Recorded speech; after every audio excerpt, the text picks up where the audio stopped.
Well, the Ford government speed camera ban is now in effect. CP24's Beatrice Aisman is live now with details on what this means for road safety and what the alternatives the province are putting forward for this. Beatrice. Well, Nick, it means if you've got a ticket from one of these machines, you still have to pay it. That's not being excused. But as of 11:59 last night, these machines were no longer issuing new tickets. So anyone who is choosing to speed down Parkside Drive, for example, today is not going to be issued a ticket by these speed enforcement cameras. And keep in mind, some drivers, according to a Freedom of Information Act that Safe Parkside obtained, were going to 140, 50 kilometers per hour, 100 over the speed limit. The province, though, earmarking $210 million now that'll go to municipalities to help fund other traffic calming measures. Here's Finance Minister Peter Bethlenfalvy. The Premier has been very clear. This is about safety. This is about making sure that our communities continue to be safe without a cash grab by municipalities, the 37 or so across the province that actually have cameras out of 444 municipalities. We're going to be there with the funding. Details will follow, but the Premier has made the commitment to make sure that we support those traffic calming measures, the safety measures to ensure that our communities remain safe.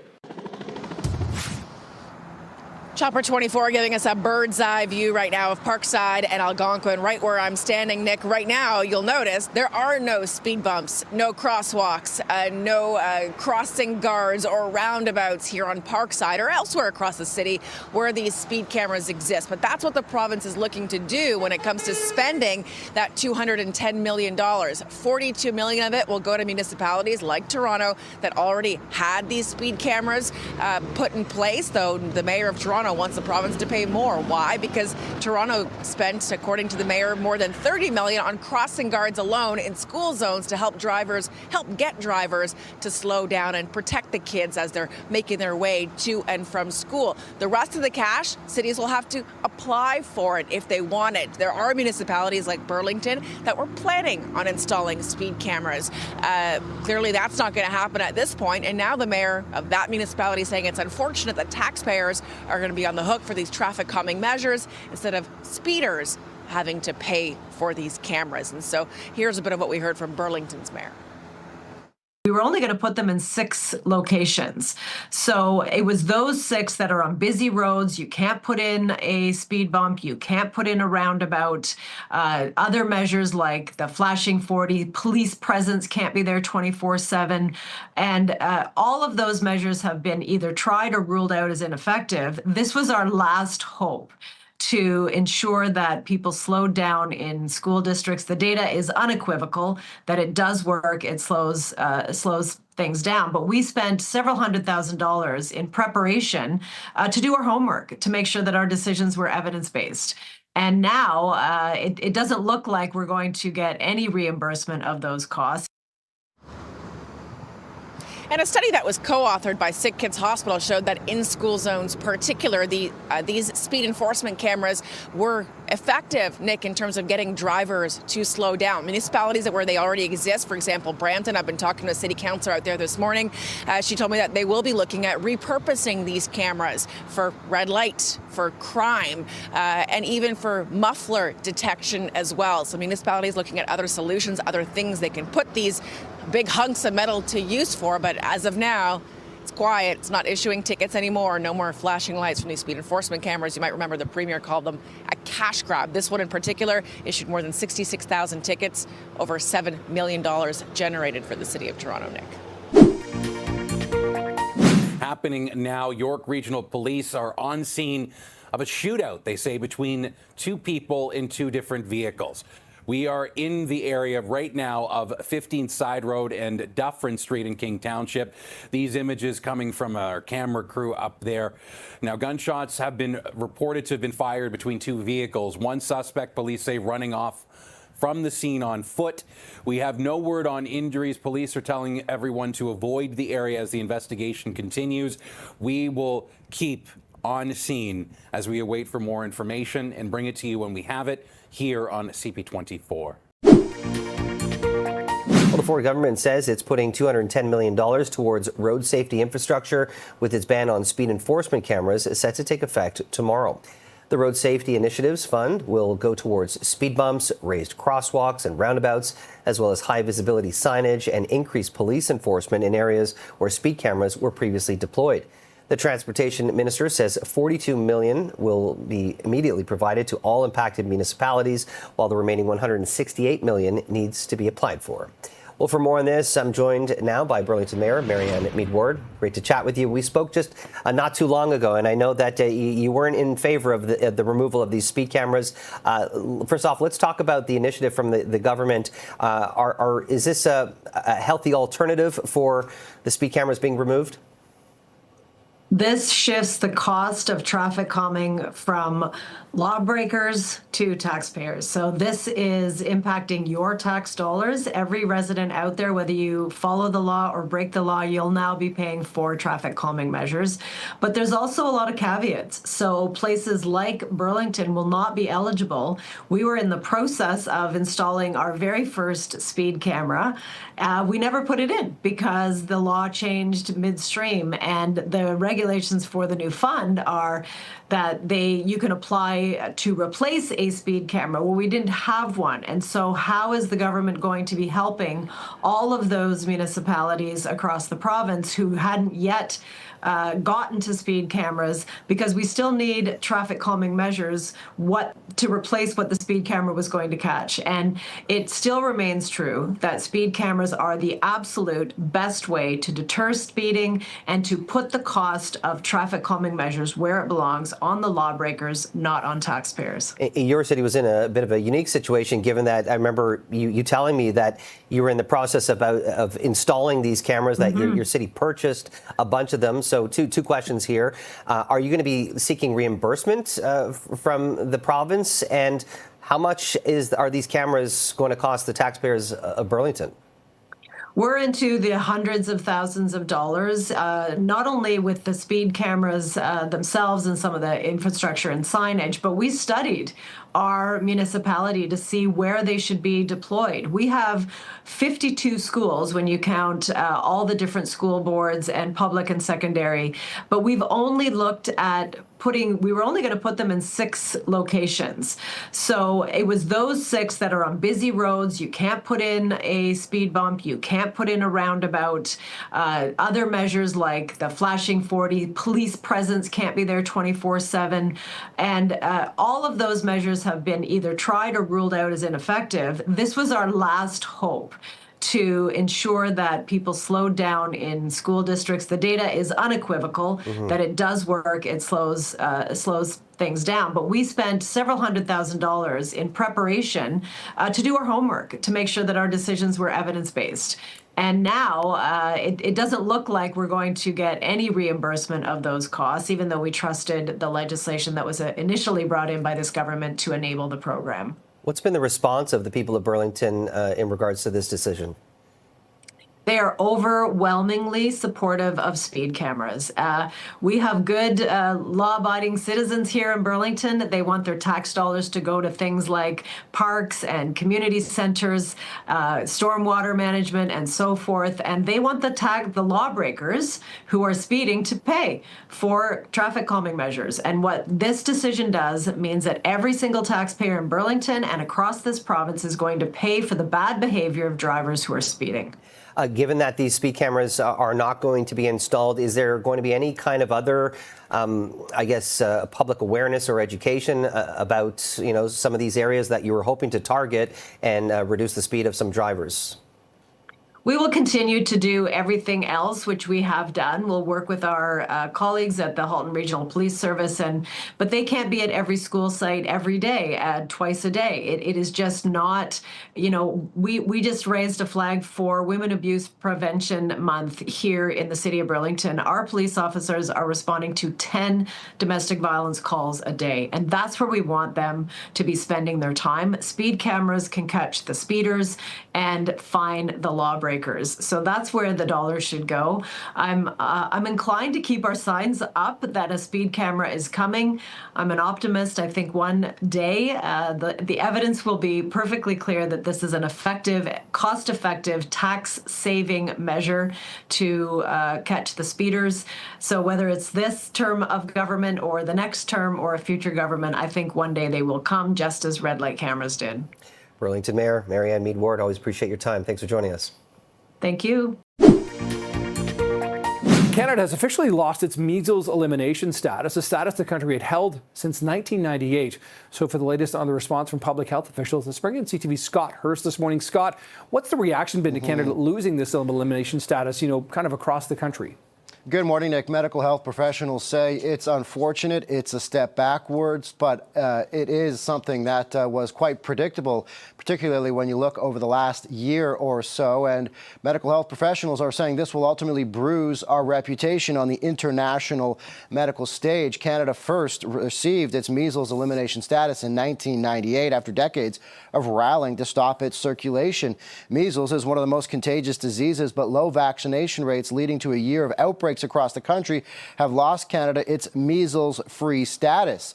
Experts warn it could be a long road to get back to that status, but the tools are there: increasing vaccination rates, strengthening public health measures like contact tracing, and creating a national vaccine database. Those are some of the recommendations for Canadian officials. But we should point out the designation by the Pan American Health Organization is largely symbolic. However, here's what needs to happen to regain the status.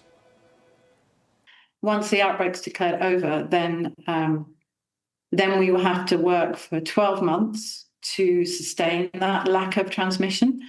And at the end of that 12 months, we have to prove to the Pan American Health Organization that we have no transmission going on and that our surveillance systems, the monitoring systems are good enough to prove that we've got no transmission, and also show that our immunization coverage is high enough. Now, Nick, medical health experts point to this outbreak starting in New Brunswick, then spreading really across the country, with Alberta and Ontario having most of the cases, struggling to control the spread the most. Ontario's outbreak was declared over last month. Alberta most recently reported 2 cases. Canada Post says it has submitted a plan now to the federal government to transform its struggling business model into a financially sustainable service. In September, Procurement Minister Joël Lightbound put forward a series of changes to the Postal Service's mandate and gave the Crown Corporation 45 days to deliver a plan to fix its issues. The changes including expanding community mailboxes and ending the moratorium on closing rural post offices. Canada Post says it turned in its proposal on Friday, but won't discuss the details until after Ottawa signs off on it. The man is facing several charges after allegedly stealing a Hamilton transit bus with passengers on board. Let's go live to CP24's Andrew Brennan with the latest. Andrew. Yeah, Jamie, not just taking these passengers for a joyride, but actually accepting and this is all alleged at this point, I will say that off the top. Police have made an arrest and they've given us the details they say that transpired, but what police are saying is pretty baffling. I'm going to get out of the way because we can do a bit of a show and tell here. So you see where the buses are parked right there? You see how there's a building on the left, the Frank Cook Transit Terminal? So according to police, as the bus had pulled in, the driver went for a quick break inside and came back to no bus. According to police, around 9 o'clock last night, they say that a man entered the bus, got behind the wheel, and drove off. And not just drove off for an alleged joyride. Jamie, what they say is that this man, according to police, essentially impersonated a bus driver to the point of stopping at every stop on this route on the way up to Hamilton Mountain and letting passengers on and off freely, again, allegedly according to police. And then again, allegedly according to police, he even denied entry to someone onto said bus because their pass had expired. So, to the point, according again to police, of impersonating a bus driver, acting like them, even denying, again, according to police, entry on the bus for having an expired bus pass. So you did mention a 36-year-old was placed under arrest at the top of the mountain. According to police, this is a 36-year-old man with no fixed address, and we don't have any indication as to what the alleged reasons behind this could be, but he does face several charges now, which include, reading here, theft over $5,000, possession over $5,000, obstructing police, and driving while prohibited.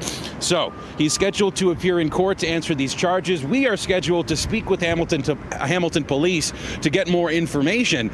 But yeah, something pretty spectacular and out of the ordinary happening here at the Hamilton bus terminal. The Ontario government is teaming up with TMU and Cedar Podium to build a new student residence at the university. The new student accommodations and learning spaces will provide students with more opportunities to collaborate, learn, and thrive both academically and socially. This is a development that is rooted in TMU's commitment to fostering student success while contributing to the positive growth of a central part of downtown Toronto. It isn't just a building. This is a bold project that brings together a globally recognized developer, a visionary university, and an enabling infrastructure investment from the Building Ontario Fund to provide an enriched and, most importantly, an affordable experience for students. That's real impact, and it's exactly the type of project that the Building Ontario Fund is meant to catalyze.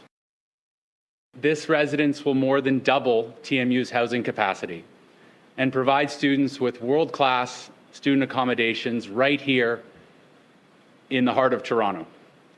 And when I say the heart of Toronto, it is literally the very center of our city, right here directly on Sankofa Square.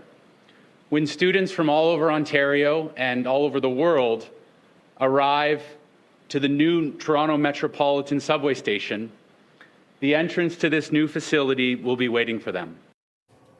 $200 million toward the new building is coming from the Ontario government. Finance Minister Peter Bethlenfalvy says it's all part of the investment in key infrastructure. That's starting with $83 million. This development, as was mentioned, will see a new 21-story residence. Is that the 21-story right there? 21-story residence built right here at 100 Bond Street, which will help create nearly 1,400 new student beds and more than double, as was mentioned, TMU's student housing capacity. What a milestone. Ontario is proving that you can build affordable housing, create good-paying jobs, and support future generations. TMU is home to nearly 50,000 students. Yeah, that's right. George Islop Park is the location. You can see the police tape behind me. Now, there are some tents set up at this location as well. This is a small encampment, and there are a lot of people that are walking through this area as well, Bakari. So the police are on scene. We don't know what was the motive that led up to the stabbing. We don't know the relationship between the suspect that fled the scene just after 10:30 this morning, or the relationship with the victim and the suspect. The victim is in life-threatening condition in hospital, and the police are conducting their search around here, looking for evidence, video evidence, witnesses as well. High-rise buildings all around, so hopefully there are some people that witnessed this, and we do not know if this involved anybody in this encampment or not. If I step out of the way, you can see that the scene is not that large. So obviously whatever transpired within that police tape, and the uniform officer on scene here will maintain the integrity of this scene until such time that the forensic team can get here and collect their evidence. So no information on the victim, no information on the suspect, no suspect description as of right now, but this is still very early on in this investigation. So I would imagine as things progress with the criminal investigation, we'll get more from police. I'll send it back to you. Okay, CP24's crime analyst, Steve Ryan. It's not just about the drugs and guns that are taken off the street, but it's a message to these scumbags that peddle dangerous, highly addictive narcotics on our community, that in Peel Region, they will be caught, they will be charged, they will be prosecuted and face the consequences of our justice system. This is the accused who's still in custody facing some very serious criminal charges. The chief was very appreciative of the ongoing support that he gets from both Mayor Patrick Brown and from the Solicitor General Michael Kersner of the province of Ontario. It's the support and the resources that the province and the municipalities or the region of Peel provides to the police here in Mississauga. They're able to get the resources that the officers on the ground need, couple that with the relationship building between the police and the community, and these are the results that you get. A man's in hospital, this after a stabbing in the Queen and Jarvis area. CP24's Courtney Hills is on scene this morning, joined us live with the latest. Courtney, I've got to say, every time we cut to your live shot, it seems like one of the investigators is taking a picture of that bike in the middle of the crime scene. Yeah, that seems to be the focus right now. It looks as though this may have been where the victim collapsed and where that person was taken from hospital. That's kind of what I'm reading from the scene. We're along Queen, right between Jarvis and Church. This is the focus of the investigation. You can see there's a lot of yellow tape up. There is, of course, that bike in the middle of the road and quite a few evidence markers kind of lining the street, Nick. Now that it's later, we can see there's a pretty significant trail of blood. This was a pretty serious stabbing. We know the police and paramedics were called here just before 2 in the morning over reports of a stabbing. They found a man in his 30s with life-threatening injuries. He was rushed to a trauma center, and that's where he remains this hour. We also know police say they're searching for a female suspect, a woman who was seen in the area wearing a black coat, a white sweater. She had a white hat on and some running shoes, and she was last seen on foot eastbound along Queens. So we do know the police will be in that neighborhood this morning looking for more information to track down that suspect. It's not clear exactly what happened, if this was some sort of fight, if it was targeted. That will all be part of the investigation. And this investigation continues, Nick. You can see, again, officers walking up and down the street photographing the evidence on the ground. They're also looking at surveillance video. There's quite a few condos in this area, a lot of construction and businesses. So if there's any access to footage that shows what happened or shows more information on where the suspect went, police will be really interested in that. Queen is closed. It's been closed since about 2 o'clock this morning. We have no word yet on when it will reopen, but this, of course, is a major road for a lot of people as part of their morning commute. So avoid this area if you can. You'll notice right at Jarvis and at Church, there are police officers blocking the stretch of road, so you won't be able to get through. As soon as we get an update on when it reopens, we'll let you know. But this continues, Nick, this investigation. A man now fighting to survive in hospital after a stabbing overnight. Yeah, it doesn't look like it's going to reopen anytime soon. Courtney Hills, live along Queen. Yeah. Thank you, Court.